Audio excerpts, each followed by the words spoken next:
As a responsible person with growing concerns for your privacy and personal liberty, you want to know where we're headed and what you can do about it. We ask the experts what you need to do to take prudent and responsible action to safeguard your family's wealth and well-being, and what basic first steps will help you to be aware and prepared. ReluctantPreppers.com. What makes gold and silver real money in contrast to the U.S. dollar? Well, I'd like to start with the dollar because it's not money, and here's the difference, and this is a key point, and it's overlooked by intelligent people, and it explains a lot of things. The dollar is declared as legal tender. What that means is the government has said the dollar can be used to settle debts, public and private, and to carry out transactions. You pay your rent, you buy your milk. You take a loan from Joe, and he pays you off the $20 he owes you, and you get dollars. That doesn't mean the dollar's money. It means it's legal tender and to be used in the society and economy. Well, in primitive cultures, they use salt. 300 years ago in the U.S., in the colonies, many parts of the nation, before it was actually a nation, used wampum, which was beaver pelts and other skins.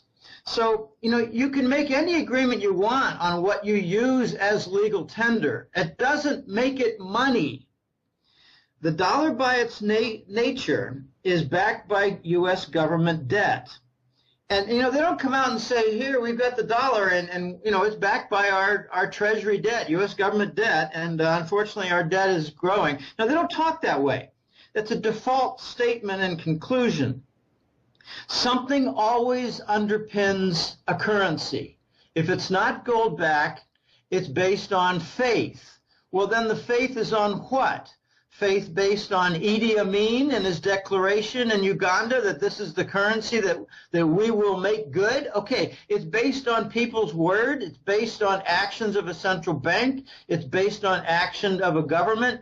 It's based on performance of their debt. And that's what's going on with the United States.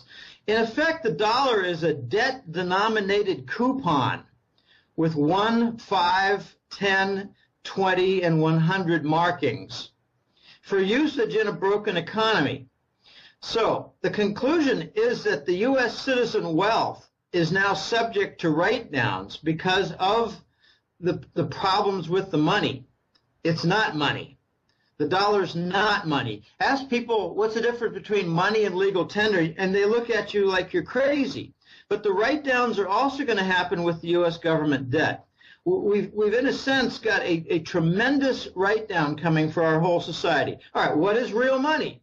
We know what the dollar is. It's legal tender, and it's badly abused. What is real money? Well, gold and silver qualify as real money from the criteria that a lot of historians and experts have studied and declared. And here are the requirements. I'm going to go one by one. It must be fungible, which means, well, you've got a bar of gold. I've got a bar of gold. Well, we can trade. And they're both good as long as they have, approval of say, purity.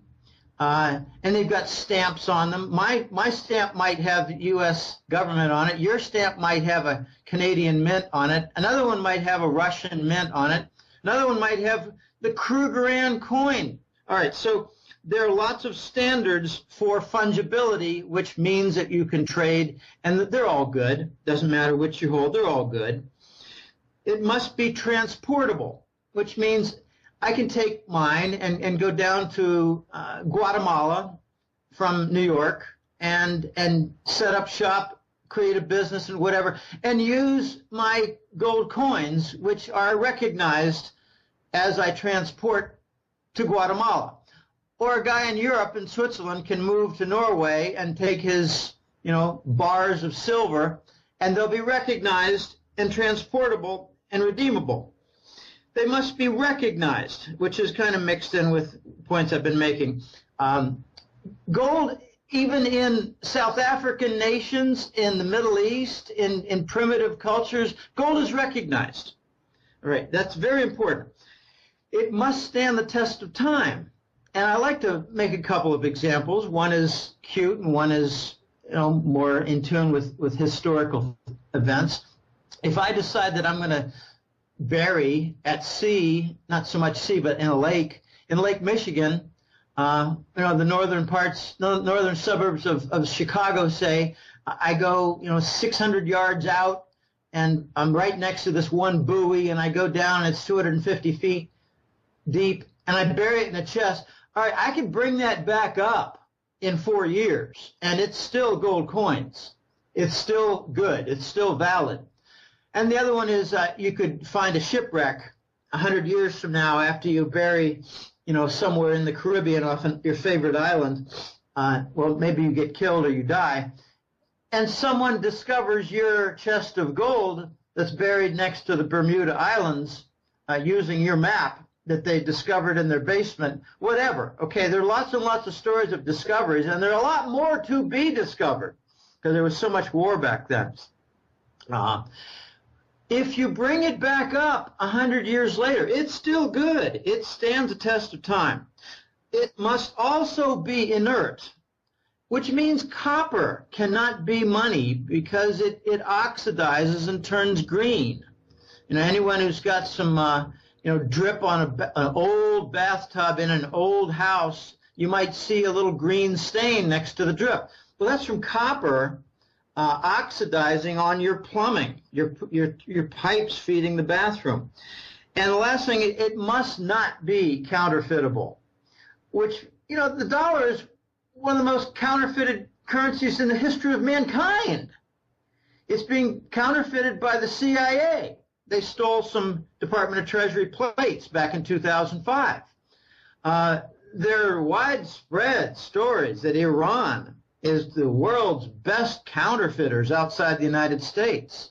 That's one of the conflict points that we have with Iran. They're counterfeiting the $100 bills. As soon as we come out with a new one, they counterfeit that too. They just get a copy and get their craftsmen to make new ones, and they've got the metal plates, and they know how to do it anyway. So fungibility, portability, recognition, standing time, inert, and counterfeiting, those are the criteria necessary to qualify for real money. And outside of gold and silver, you just don't have any. We've got cotton-based paper parchment as the basis with ink on it for dollars. Little metal strips, to be sure, and clever watermarks, to be sure.